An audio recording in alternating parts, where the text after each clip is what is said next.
जोंनि न'खराव अबस्था बेबस्था गैयिनि थाखाय फिसाया मोनसे खामायनो थांदोंमोन।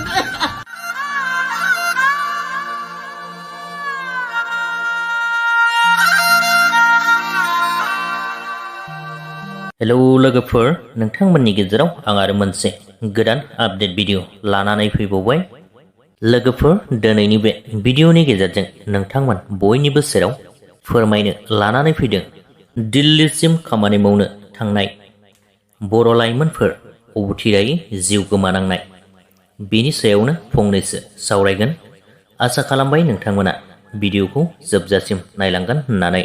बे भिडिअआनो जादों थांनाय 8 अक्ट'बर खालाराव बिजनीनि 3 नं हायनारि गामिनि समर बसुमतारी आरो मावजिपारा गामिनि जायख्लं बर' बिथांमोना सानैजों 8 अक्ट'बर खालि दिल्ली फारसे खामानि मावनो होननानै दावबायलांदोंमोन। बे समावनो थांबाय थानाय समाव ट्रेनाव उखैनायजों लोगोसे जामुं जानायाव बिथांमोना बिस मोनजाफ्लांदोंमोन। बे मोनजाफ्लांनायनि गेजेरजों बिथांमोना हुस गैयै जानानै ओंखारनांगौ जायगायाव ओंखारासै, गुबुन मोनसे टाउन एबा सोहोरावसो ओंखारहैदोंमोन। बेनिफ्राय बिथांमोना हुस गैयै जानानै फैफिननो नागिरनायलाय लामायावनो जाब्रबथाय जायो। बेनि गेजेरजों बिथांमोनखौ दिल्लीनिनो सबदायुं देहा फाहामसालियाव थिसननाय जायो होननानै मोनथिनो मोननाय जादोंमोन। नाथाय दुखु गोनां बाथ्राया बेसोदि लोगोफोर, मावजिपारा गामिनि जायख्लं बर' मुंनि सासे लाइमोना अखानायै केम्पासावनो थैनानै थानाय थासारियाव बिथांखौ नुनो मोनो होननानै खौरांनिफ्राय मोनथिनो मोननाय जादों।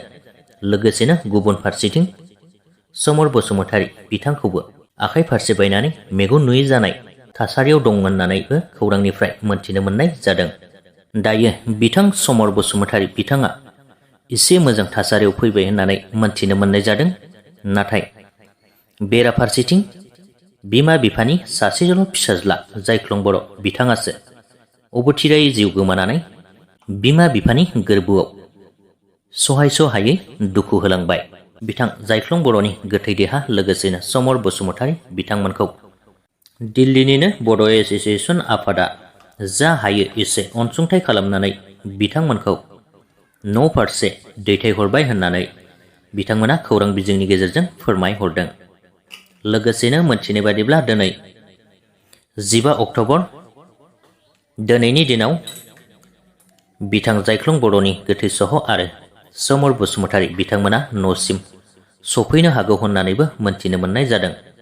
लोगोफोर, बेजों लोगोसे दिनैनि बे सुंद' आपडेटनि भिडिअआबो बेखिनियानोमोन। भिडिअखौ नायनानै मोजां मोनदोंब्ला लाइक खालामदो, लोगोसेनो चेनेलखौबो साबस्क्राइब खालामनानै लाब्लानो जाबाय। आरो सासे जुदि डेथ जानायखौ माबा खालायनानै पेकिं खालायनानै गामियाव माने लांनायनि बेबस्था खालायनाय जाबाय। जों आरो जाहाथे मोजाङैनो बे डेथ बडिया सहैयो, जों बेखौनो आसा खालायो। जों दिल्ली बड' एस'सिएशननिफ्राय अनसुंथाइ एसे होबोबाय जोंनि तरफनिफ्राय जितु केपासिटि, जाहाथे माने पेसेन्टआ जाहाथे उसुबिदा जाया। खुलुमबाय बयबो रायजो राजा नोंथांमोननिसिम। दिनै दुखुनि बाथ्रा, जोंहा फंबाय जायख्लं बर' जे बिथाङा 8 थारिखआव फैदोंमोन दिल्लीयावहाय। बिथाङा 11 थारिखआव सफैनानै 11 थारिख मोनायाव रुंसारि जायो। बिथाङा बे हस्पिटालावनो दंफैयोमोन आरो माखासे जाहोननि थाखाय बिथाङा गोलैनानै थैनाय जादों बिल्डिंनिफ्रायनो। दा जोङो बे फंबायखौ दिनै गावनि पस्टमर्टम खालामनाय देहाखौ जोङो आसामाव बोरै फाथायहरगोन, जों बेफोर गासिबो खालामजोबनाय जाबाय। जों दिनै दिल्ली एबसु आरो दिल्ली पुलिसजों लोगो नांनानै नर्थ इस्ट सेलनिफ्राय आरो जोंहा दिल्ली बड' एस'सिएशननि गासिबो आदै मादै गासिबो दंफैजोबो। बे फंबायखौ जोंहा बिदाय हरबाय दिनै।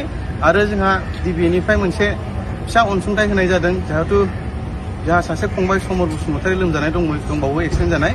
बे फंबायखौबो जों दिनै दिल्ली बड' एस'सिएशननिफ्राय जानानै एसे अनसुंथाइ होनाय जाबाय। बेनोसै, गोजोन्थों।